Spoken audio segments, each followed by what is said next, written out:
Lauren, you said 32? Lauren, please.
Yeah, I was just about to hand it to somebody out there.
All right, everybody.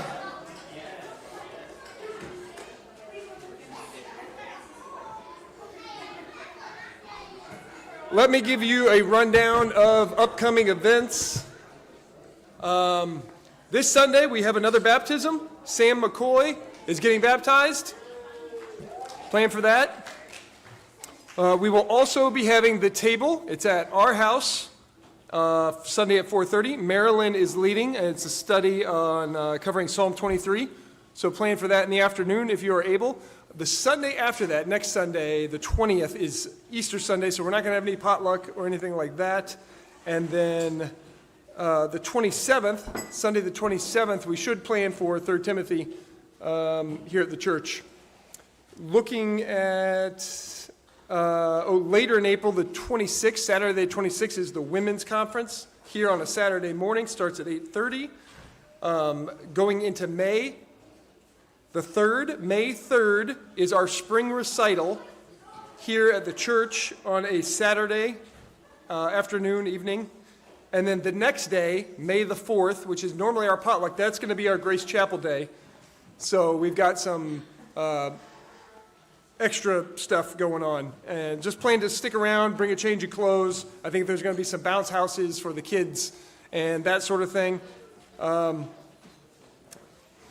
then we have no women's study planned on the 11th because that's Mother's Day. And then May 18th I'm doing pulpit supply on the 18th, so I will be gone serving at another little church that needs some pulpit supply, but that's for the foreseeable future. I think there are some men's things, but that'll just be communicated by Wes and through the men's chain and email. So with that, let's get started. And welcome back. Oh, and sorry. Randy gave me one. I always forget the ones that are given to me right before. If you are interested in the new building design and layout, please stick around right after. And we got a few things to discuss if you want to contribute to that or hear about it at all. So regarding the entrance and everything, we've already voted on the layout and all that, but there'll be a little bit extra. So with that, let's get started.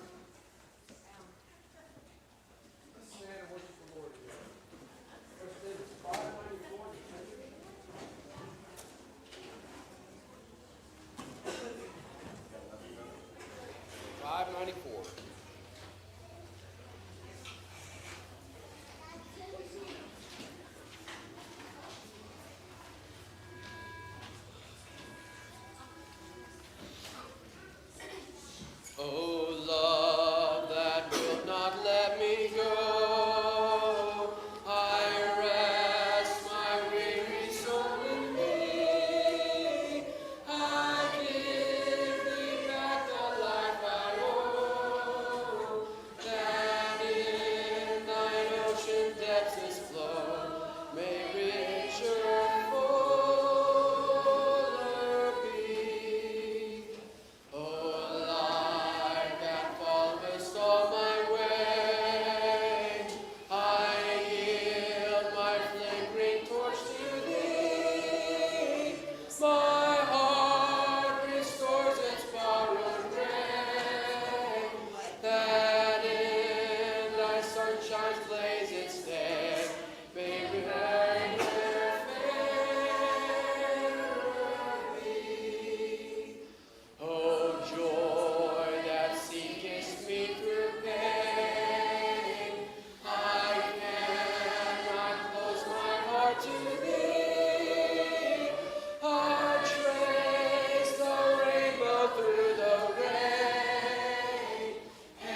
All right, we are back in the series we have been doing on creation apologetics. It's been a while, probably at least a month since we've done this.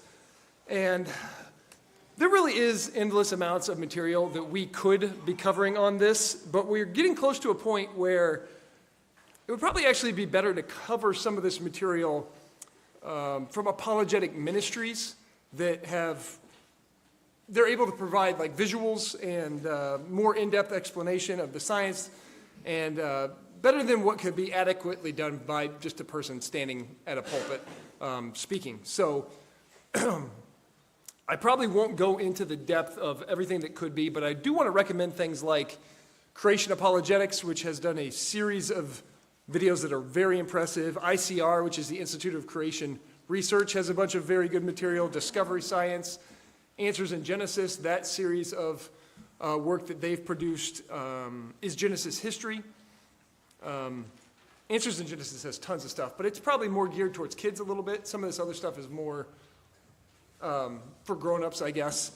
Is Genesis History has done a series of movies and very, very good material. There's also endless amounts of books. I've got some. These are just two. I don't know why I just grabbed two. I've got a whole bookshelf full of it, but Doubts About Darwin, A History of Intelligent Design, and then Darwin on Trial, which is kind of a classic. And then there's many others, and I'll bring more just to kind of, if you want more on this, if you want visuals, if you want that sort of stuff, like when we talk about plate tectonics, well, we're not gonna, because it almost has to be visualized to really appreciate it. But let me recommend those videos. If you want a list of like maybe specific videos or something, I could put that together and say these are all very good. But if you look up those sorts of websites and YouTube channels, they've done a ton of really good work for free. So instead of covering everything that deserves attention, I think we'll provide some referrals to places where you can learn it better than from me or from people standing up here. It would just take forever to reproduce what they've already done really, really well. So tonight, though, I do want to do a little bit more basically debunking of evolution, why Darwinian evolution is complete nonsense and ought to be treated as such. And we're not going to get into a ton of depth, and we're not going to cover everything about it. We've actually already done a little bit of this. But it is the only meaningful secular explanation for the diversity of life on our planet. There's not some other alternative out there that people are holding to. It's this or nothing. You're either a creationist or you believe in Darwinian evolution.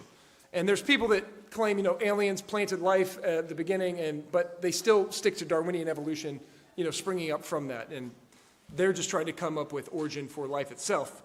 It doesn't account for biological diversity.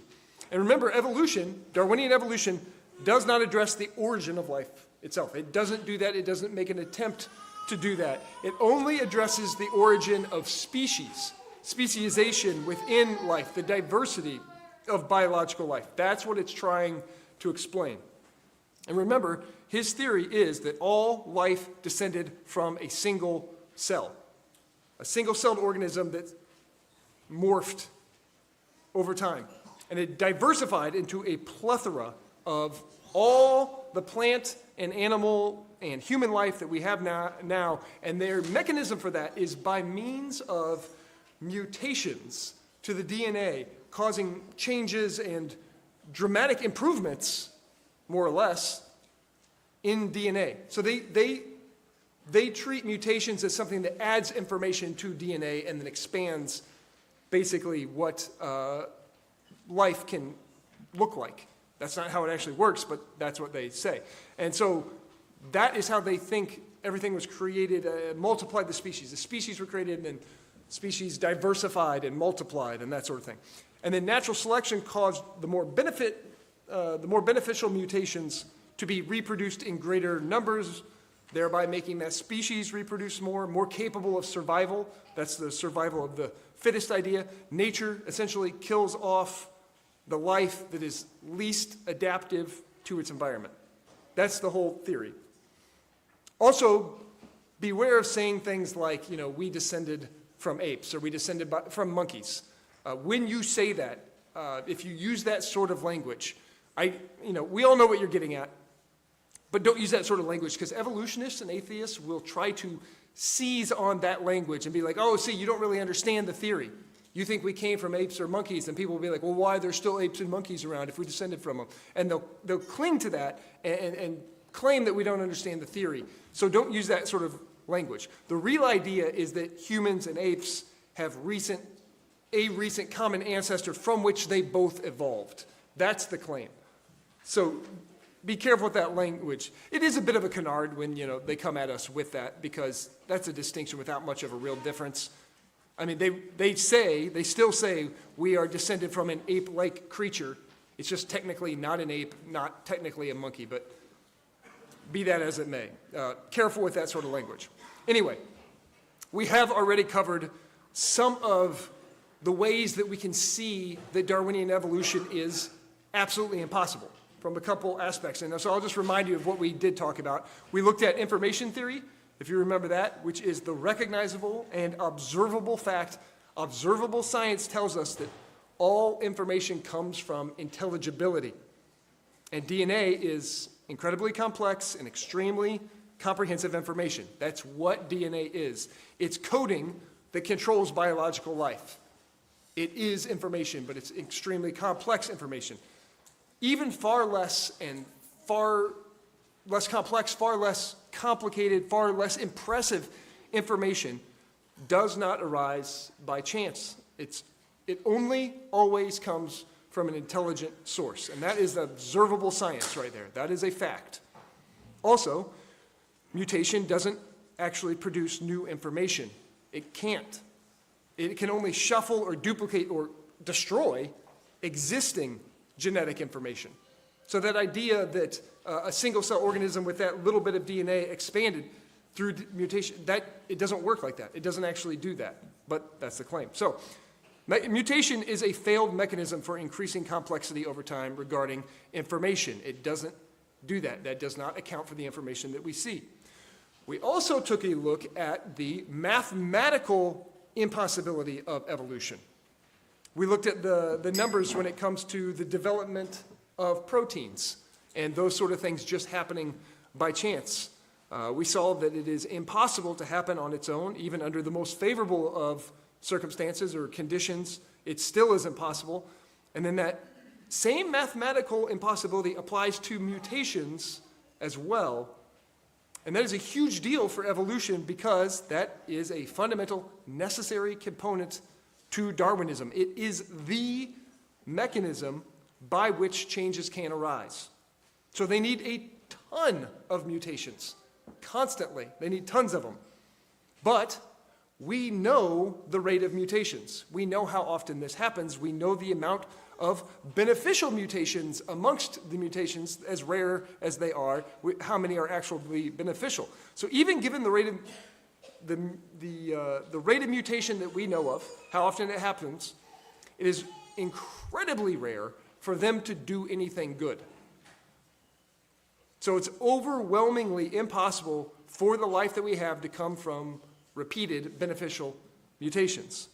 It just doesn't happen frequently enough. You can add as many years as you want, it's never going to do it, because it doesn't add information, and even when it shuffles it and makes it slightly more beneficial, it's wildly, wildly rare. And then you have to factor in the diversity.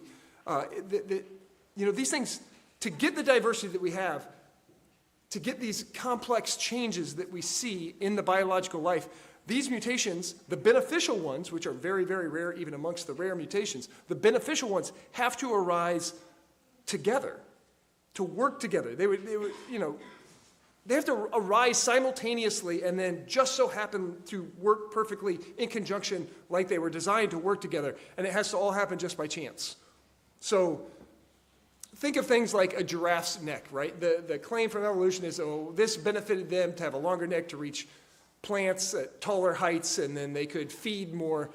Well, there's all kinds of things that have to go in line with a giraffe's neck being longer. So, for instance, that change in elevation from the top to the bottom of the giraffe's head, if he goes down to eat on the floor or up to the top, blood has to be pumped at the right rate. If they're all the way at the top, stretched to the top, and then they drop their head to get something like drink water out the ground, all that blood would rush down through their neck and basically blow up their brain. the blood pressure would just like, seriously.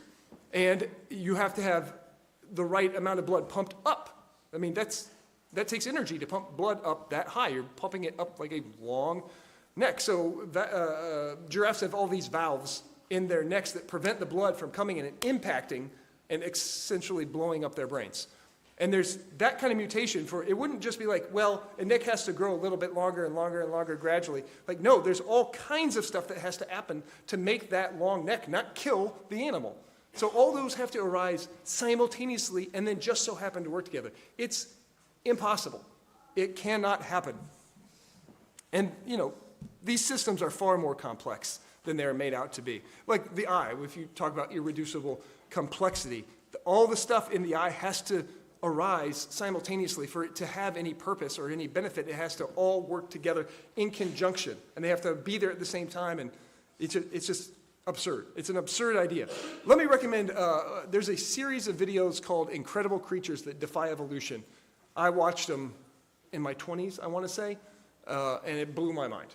It was so cool. I've got them. I can send you links to them. You might be able to find them online on YouTube, maybe, but you can order the DVDs, and we also have the DVDs. I have them electronically, but it just talks about how complex these systems are and how they can't happen by themselves and how they have to arise in conjunction, otherwise one of them's useless. Very, very interesting. It's from I think he's technically a dentist or an oral surgeon or something named Joby Martin, but a scientific guy, and he's written a series of books, or one book, and then they produce these videos that display. It's really, really good. And kids will enjoy them too. You guys like them? Yeah, kids like them. I make the kids watch them. So when you know the facts, when you know these sorts of facts, evolution becomes more and more of a laughable idea. It's a laughable idea, and they only cling to it.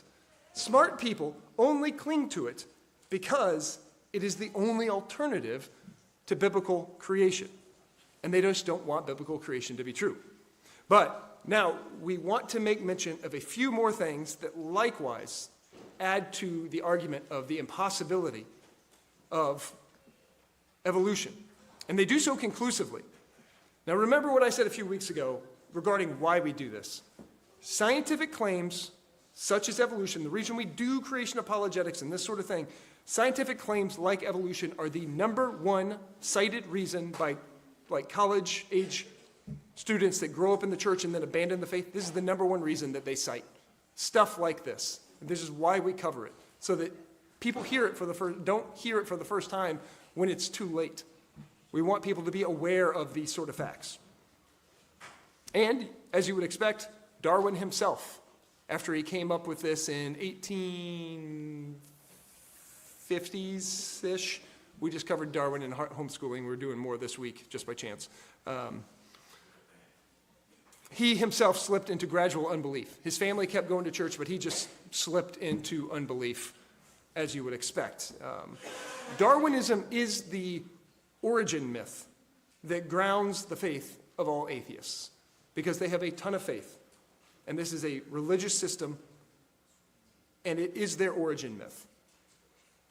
And this is why it is the only idea that is allowed in schools and in universities and mainstream scientific literature, in museums, and anything you see coming in the entertainment industry. This is the only idea that is allowed. The survival of evolutionary theory is 100% dependent on protection from criticism, because it is laughably stupid. It is the emperor with no clothes. And truth be told, these guys can basically say and make up whatever they want. Any evolutionist, they can conjecture, the only limit is their own imagination, because it's all made up. It's a fairy tale that they make up, and no one within the scientific field will call them on anything, because they all need it to be true. If it supports evolution, it will get a pass. The most ridiculous presuppositions and ideas, there's no criticism. It survives on the lack of criticism.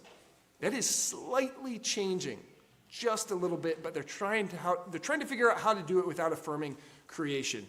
But there is some pushback, because the evidence just keeps getting more and more overwhelming that it couldn't have been true. It's impossible. So, in his famous work on the origin of species by means of natural selection, or the preservation of favored races in the struggle of life, that's his full name of his work. And I've seen criticism from atheists. They were like trying to criticize a Christian, like, can you even recite all 10 commandments? And I think I've mentioned this before. And a lot of Christians can't. They can't just do it from memory. I think we can because we recite them every week. But you can, if you memorize this name, ask them if they can say the full name of Darwin's book. And they probably can't. But they'll cling to it like it's truth. And it's on the preservation of favored races in the struggle for life. We're not even going to, well, maybe we'll get into it, but not today. This is a bedwork, foundational groundwork for racism and for eugenics. I think I've made mention of it, and that's provable. That's absolutely a provable fact. Anyway, in his famous work on the origin of species, Darwin actually wrote a good bit about his problem with his own theory, the problems with his own theory.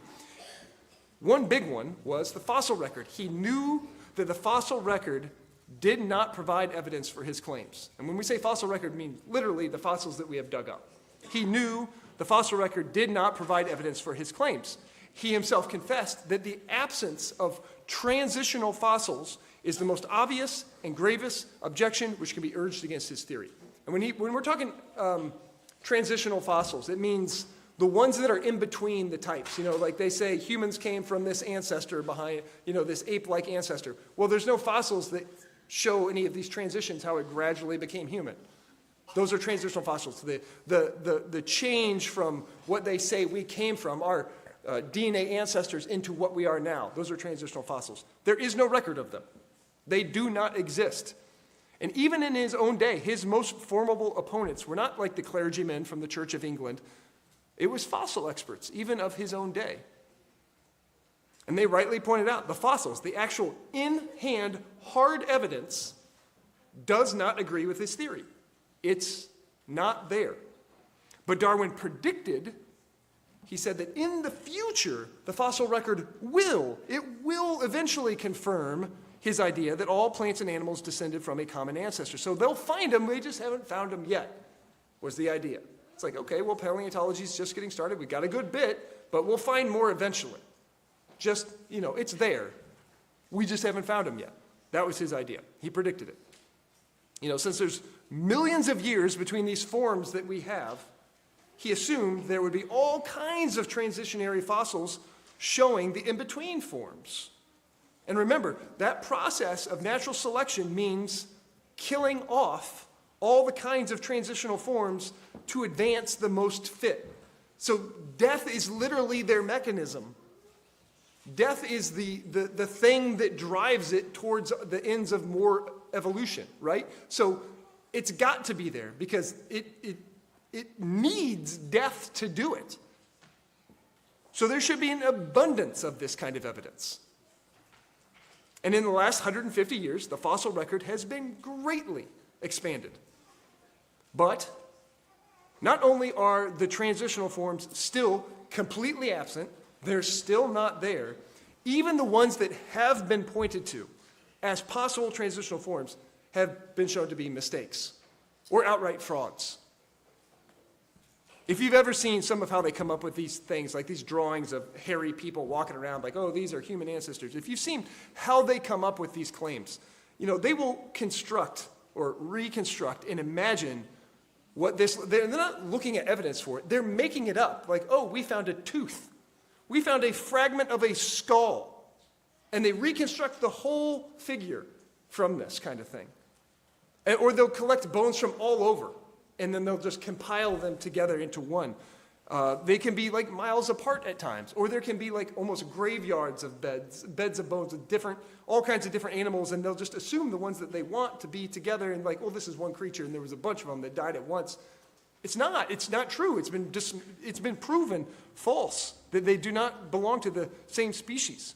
There's collections of bones like that they say are ancestors that are actually a collection of different species. So they create these figures in the hopes of identifying transitional forms, but they really are nothing of the sort. And the more of this gets exposed. And if people knew the details of how much they make up based on how little they have, they would be laughed out of the room. So they never talk about it. And in other words, there is no fossil evidence that one kind of creature has ever changed into a different kind. They have only ever produced variation within each kind. which is what we say. That's what the fossil evidence actually shows. So that is just another way of saying the fossil record, just as it always has and always will, supports the biblical account of biology. The hard evidence, what we have in hand, supports what we say and disproves evolution. There was a famous geologist, paleontologist from Harvard, you may have heard of him, Stephen Jay Gould. Of course, he was a prominent evolutionist. But even he was forced to admit there's two characteristics among the fossil records. There's two things that you see in the fossil records: abrupt appearance and stasis. So what that means is these animals appear in the fossil record, abrupt appearance, without showing any gradual transition to get them to that point. They're just there, out of nowhere. There's no transitional forms to get them there. There's just fully developed animals without any ancestors, and they just show up fully formed. Sudden appearance. And they show no directional change during their tenure on Earth. They are static. That's the stasis. It stays the same while they're on Earth. They look pretty much the same until they disappear. They go extinct. Sudden appearance and stasis. They're there, they stay what they are, and then they disappear. Or they're still around. There's, slight morphological changes, as we would expect, as we say there would be, but they're limitless, or they're limited, and they are directionless. So they're not changing the kind at all. There's just kind of changing size or some morphological features, small stuff. Again, this is just another way of saying that the fossil record shows animals creating after their own kind, which is what we say, and as we would expect from the Bible's account of life. What we have dug up out of the ground confirms what we teach. One of Stephen Jay Gould's paleontologist peers likewise admitted, he said, the fossil record does not convincingly document a single transition from one species to another. This is when evolutionists say this stuff. What is seen in the fossils is diverse animal life appearing and showing most major animal types in a very short period. All the animal types are just there. Boom, they're there. Even Darwin said it is as though they were just planted there without any evolutionary history. That's what Darwin said, his own observations. And it's the same now. 150 years later, it is the same. And he went on to admit, the case at present must remain inexplicable. It's inexplicable because he doesn't want the explanation that's given. So he says it must remain inexplicable and may be truly urged as a valid argument against the views in my book. Yeah, of course it is. In other words, to believe evolution, you must deny the scientific evidence, what we actually have. And then you have to rely entirely on this fairy tale that has been completely imagined and supported for the sole purpose of denying creation by God. That's why this theory exists. How can we take God off his throne as creator? That's the only reason, because it's completely made up. Here's the other aspect of the fossil record that completely contradicts the evolutionary claims as well, right? They see expanding diversity from narrow to widespread, right? Like a cone that spreads out upwards. Started by a single cell organism and it diversified into all the forms of life that we have now. That's what they think happened. So that's what they should expect to see in the fossil record, that tree of life idea. From small to, it spread out everywhere. But the record in the fossils shows gradual extinction of animals. The diversity of life does not fill out as time progresses. It is, in fact, the exact opposite. It actually narrows. It's inverted from what evolution predicts. We have this wide diversity of life in the evolutionary record, in the fossils, and it gets narrower and narrower because there's mass extinction events or these animals go extinct over time, and the diversity has narrowed down. Literally the direct opposite of what they claim. So it does not fill out as time progresses. It's complete opposite. It's inverted from what they predict. It starts wide and then narrows over time as we approach the present time. The more fossils we discover, the worse it gets for Darwinism. Over and over and for a prolonged period, for over a century. It just keeps getting worse and worse. The ironic truth is that Darwinists actually display more of a religious devotion to their theory than a scientific devotion to it, because it does not depend on evidence or reasonable thinking. It's purely an idea. But anybody reasonable can be like, this doesn't work mathematically, it doesn't work with information, the mutations don't do this, the fossil record doesn't prove it. None of this makes any sense. Everything that we know and have as an observable scientific fact contradicts this theory. But everybody has to pretend like that's not the case, because you get run out on a rail if you deny it, in at least academia. They believe it because they must believe it. They believe it if they want, they must believe it if they want to remain credible in academia. They must believe it if they want to justify human autonomy, that they're not someone's creation. To escape accountability to God as creator. They have to believe it to escape accountability to God. They must believe it so that they can justify not giving thanks to God or honoring God. Again, exactly what we see in Scripture. I know that we cite it all the time, especially in this series, but we've got to, it bears repeating. Romans 1, 20 and 21. For since the creation of the world, his invisible attributes, his eternal power and divine nature, creation, have been clearly seen, being understood through what has been made, so they are all without excuse. For even though they knew God, they did not honor him as God or give thanks. They don't want to honor him. They don't want to give thanks to him. They don't want to be accountable to him. And because of that, they became futile in their speculations, and their foolish hearts were darkened. This explains everything. Everything that we see from smart people with dumb ideas. It absolutely requires a foolish, darkened heart to believe the futile speculations of evolutionary thinking. It is an absurd proposition, and it takes supernatural stupidity to believe it. And I'm not saying like these are dumb people. When I say supernatural stupidity, I mean a futile mind, a darkened heart and mind. They're very intelligent, but it's supernaturally stupid because they believe something they want to believe over what everything, all science and reason tells them that what they should believe. Now, if it was not evolution through random genetic mutations that created the diverse life that we see on Earth, if that wasn't it, if that is not why and how animals adapt to their changing environment, then what is the explanation? Because we do see that that happens. Is that a problem for us? It is not. The answer to that is actually pretty cool. It's epigenetics. I've mentioned this here and there. And in my opinion, it glorifies God by showing the genius of his creative abilities. I don't know if you've ever heard this, omnificence. God is omnificent. Unlimited creative abilities. And you see this in epigenetics. It sounds nerdy, but if you follow this argument, you will glorify God in your heart through creation because it's incredible. It's very, very cool. Now, epigenetics is a relatively new field because it takes some technology to get where we've gotten with decoding DNA and everything. That's actually within all of our lifetimes this has happened. I mean, this was new. But epigenetics, even though it's new, it, again, overwhelmingly favors divine creation and design. And it's rewriting the textbooks in a lot of these fields. And this is the basic idea. God created different kinds of plants and animals and mankind, biological life, with the inherent ability to produce enormous variety within each kind. This is not the ability to change from one kind of creature into a different kind of creature. It's not the ability for fish to become amphibians and a reptile to turn into a bird or a mammal or a dog into a horse or a cat and an ape into a man. That's not. It's within its kind. It can produce variation on purpose by design. It is a built-in, that is designed ability to adapt quickly within its kind, for one kind to adapt quickly to its environment. Adaptability is built into the DNA. It's all present there with the existing gene structure. So maybe you've heard, has anyone heard the scientific claim, the idea of junk DNA? Has anybody heard that? Or even vestigial organs, have you heard of those?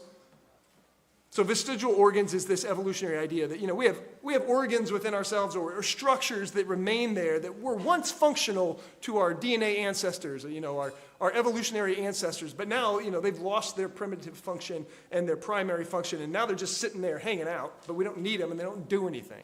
They're just there, right? They just sort of hang out, unused and unneeded now. And that idea never really sat right with me. It seemed like the sort of just put certain things in that category when you haven't yet learned what good they do. And people will be like, well, we don't know what it does, so we'll say it's a vestigial organ. You just make it up. They just make this up. They don't know what good it does. So it's vestigial. It turns out that is exactly what they've been doing. Just guessing. They just don't know what it does, and so they say it's vestigial. That's all that really has happened. And it's a provable fact. Classic example is the appendix. You've probably heard this. It is a long proclaimed vestigial organ. The appendix used to do something with our DNA ancestors or evolutionary ancestors. Now it just hangs out, doesn't do anything in your body. Well, they just didn't know what it did. It actually does do stuff. They have more recently discovered its role in supporting the immune system and gut health and other things like that, especially with early development. This same process of discovery is going to repeat itself for all their similar claims for vestigial structures and organs or whatever it is. All that means is they don't know what it did, so they claim it's useless. And here's the other thing. That's what they did with DNA. That's why they came up with this idea of junk DNA. Junk DNA is what evolutionists call the regions of DNA that don't directly code for like our proteins or what we do or what we look like. They don't directly, there's not the DNA that doesn't say like your hair color is this and your arms are this long and you'll be this tall and eye color, stuff like that. They don't get expressed in our morphology, our forms. So there's all this DNA. In fact, only 1% to 2% of DNA actually builds the proteins that we need to live. Only 1% to 2%. And so they think, well, that's the useful DNA. A lot of this other stuff is just junk. So they thought, well, this has no biological function because it doesn't get expressed in the way that we look or that sort of thing. It's non-functioning, thus it's junk DNA or vestigial DNA, right? That's what they claimed. In fact, they said up to 90% of DNA just represents nonsense. And evolutionists predicted, well, this is what we should expect given evolution. They said there should be junk DNA everywhere because of how natural selection works. That's what we should expect to see. And that is what we're seeing. All this DNA is junk. And they said, you know what? It's folly. They said, it is folly to hunt down for any function to these areas of DNA. Like, don't even bother looking. That would be stupid. They actually wrote this stuff.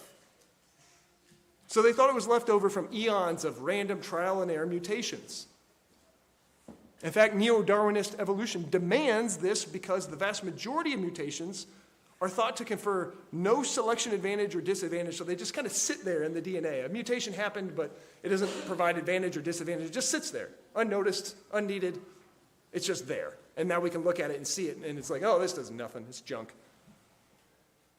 They said those areas of DNA take up large amounts of space, and they call them parasite-like. They use the term parasite for this DNA. Again, just speaking from ignorance. It's purely they have no idea what they're talking about. They just didn't know. And in their ignorance, they interpret everything through this evolutionary worldview. They have to. They have to cram everything into this idea and make everything fit this idea because everybody has to uphold this idea. And so what do they make futile speculations. Their foolish hearts are darkened. They make futile speculations. Junk DNA, vestigial organs, these are futile speculations. And again, this sort of thing shouldn't sit right with Christians.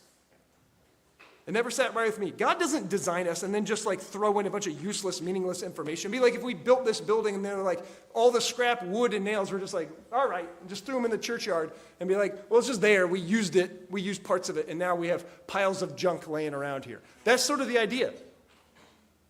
God doesn't design us like that and then just throw in all this useless information into our DNA and it just doesn't 90% of it is useless. And they tried to use this against us, actually. Richard Dawkins said in 2004, creationists might spend some earnest time speculating on why the Creator should bother to litter genomes with untranslated pseudogenes and junk tandem repeat DNA. He's trying to mock us for this. Like, you have all this useless DNA and you can't even explain. That doesn't make any... Why would your Creator do that? Like, how about you have no idea what it does? He went on and said in 2009, the great part, 95% in the case of humans, the great part of the genome might as well not even be there for all the difference it makes. This is his claim. Richard Dawkins, one of the most famous atheist biologists there is. And you can tell a lot about a theory from the predictions that it has made. And that's what they predicted. There should be a bunch of junk DNA, and there is a bunch of junk DNA. And it's a joke that your Creator did this. Creationists had a very different prediction for this DNA. And they said it. They were disbelieved, but they said it's going to turn out that this DNA does have a function, we just haven't discovered it yet. In other words, God made us with a purpose. Just because you don't know what it does yet doesn't mean it's useless. Right? Don't tear down a fence unless you know what that fence was put up for. Have you ever heard that saying? It's like they're tearing down this idea of DNA just because they don't know what it's there for. God knit us together in the womb for a reason and for a specific purpose. We are the way that we are because God designed us to be that way. The idea of design encouraged scientists to search for a function. Creationists were the ones pushing for a function. Remember what they said. It's folly to even look for function. It's a dumb idea. Don't waste your time. Creation said, no, it has a function. You need to look for it. If it's designed, which of course it is, it's going to have function. We just need to find out what it is. So creationists said it should have function, and they searched for a function motivated by creationism. And scientists suggest as much. They were ridiculed for these ideas. They were denied publications. They were mocked. And the idea of junk DNA actually discourages that kind of search. And the evidence slowly began to arise to prove creationists right once again. And the concept of junk DNA has proven to be just another evolutionary myth. There is no such thing as junk DNA. This DNA has a multiplicity of functions, all kinds of functions that we are discovering. But its largest function is actually regulating gene expression. We're going to talk about what that means because this is the really cool part. So the field of epigenetics is learning about how God made our genes to allow for rapid adaptation without a loss of gain of information. No loss of information, no gain of information. The information is there, it just kind of goes and uses it when it's needed. Basically, adaptation through gene expression. And when we talk about gene expression, that means basically how we look, our form. Gene expression can change. This DNA that doesn't code the proteins can actually change the gene expression. So the information, the coding, it's all there to be used as needed, when needed. It's not always used, but it's there when it's needed based on the environment. So biological life can have phenotypical changes, the way that we look, without altering the existing genetic sequence. So we can look different and adapt to a change in our environment without needing changes to our DNA. It just needs to go get the DNA that's there that used to be considered junk. The coding tells it to change. An animal can look different based on needing to look different or be different. So an animal can look or be different based on needing to look or be different. And those changes can then be passed down to their offspring. So a population can shift in the way that it looks or the way that it is based on needing to, which is based on the environment. So this happens by way of environmental changes. Those serve as triggers. It stimulates the DNA to tell it what to do. And when those triggers go away, then those changes in the animals can actually revert back to the previous state because the information is still there. It's just choosing which one to use, if that makes sense. In other words, it can return to normalcy. These populations can look this way and then they can return to normalcy, or they can permanently shift. It just depends on what is needed. So animal populations can adapt based on what they are experiencing. That is how God designed them to be adaptable and to continue living and to diversify. And because there are no genetic changes involved, there's no loss of information. There's no change to the information that's there. It's all there. It just gets expressed differently. So think of it like this. If you live in certain environments where there's a lot of snow in the winter, then some folks, when it starts snowing, they go and they change out the tires on their car. They put on snow tires for driving in the snow through the winter to handle the changing conditions, right? Then in the spring, when they're not needed anymore, they switch back to regular tires. So the gene expression of their vehicle changes based on the environmental need. And so they change it. So they're like that previously called junk DNA that sees the environment, goes and gets different tools and puts it on their car to look and function in a different way for a different environment, right? As a side note, this is the theory that explains 98% of what's in my garage. Much to the chagrin of my oh-so-tolerant wife, but most of what's in there is just like, well, I can imagine a scenario where I would need that, so I'm going to have that there for when I need it, just in case. So my garage is packed full of all this stuff that's like, just in case. That's what our DNA is like. God made our DNA like this. So when you turn on the AC in your car, when it starts getting hot outside, or you turn on the heat in the winter, based on the temperature outside, there's an environmental stimulus, the condition changes, and then you tell the car to act a different way. But you don't, the car, it's not acquiring new information or new abilities. The AC was there, you just don't use it in the winter. And you don't use the heat in the summer, but the ability is there, you just turn it on when it is needed, right? And you're not adding anything to the car, you're not changing the car, you're just telling the car what to turn on when it's needed. AC is not useless when it goes unused in the winter, and it can be turned on based on environmental conditions. This is how God designed our DNA of his creatures. He designed us to do this biologically. Like the Boy Scouts, the DNA is like, always be prepared. The DNA is here for you can exist in a range of possibilities, a range of environments. Hot or cold or this much food and whatever it is, and then the environmental stimulus will tell your DNA how to adapt to it because it's built in. It's always ready to help you survive. DNA is pro-life. We could say it that way. So existing genes can be switched on and off. That DNA that was once called junk DNA is actually used in regulating that gene expression. It's not useless, it just regulates gene expression. Much of that DNA, it's like blueprints to a house that's being built, right? Obviously, we need more than just raw material. You get a stack of wood and brick and nails and stuff like that, and that's not a house. It's the raw material for a house, but you need blueprints to put it all together, how to put it together, where everything goes, how to assemble everything. This DNA can tell our body when and where to produce different kinds of proteins and how much protein to produce and where to put those proteins and when to stop making those proteins. Don't make too much of that protein. So a good example of how because this is all kind of like you're talking about in theory. Here's an example of how it works out, how it can play out in reality. Salamanders that live deep in caves, that live in perpetual darkness, right? They'll find them, and these salamanders have never seen light in their life, and they'll find them, and they don't have any eyes. They experience environmental factors that affect their how their biological resources should be used. So their DNA can see these eyes never see light, they never get used, they're not actually needed, and the DNA can turn off creation of eyes in these animals so that they don't use resources producing eyes and running eyes that never get used, right? Just like here, when we leave, we don't run the heat and the AC when we're not here. We don't need it. We're not here. That's what it does with the eyes. It doesn't need them, so it can turn them off. So the body doesn't need to devote energy and resources to unused things like eyes if you live in perpetual darkness in these animals. The darkness can trigger an epigenetic response so that it will not develop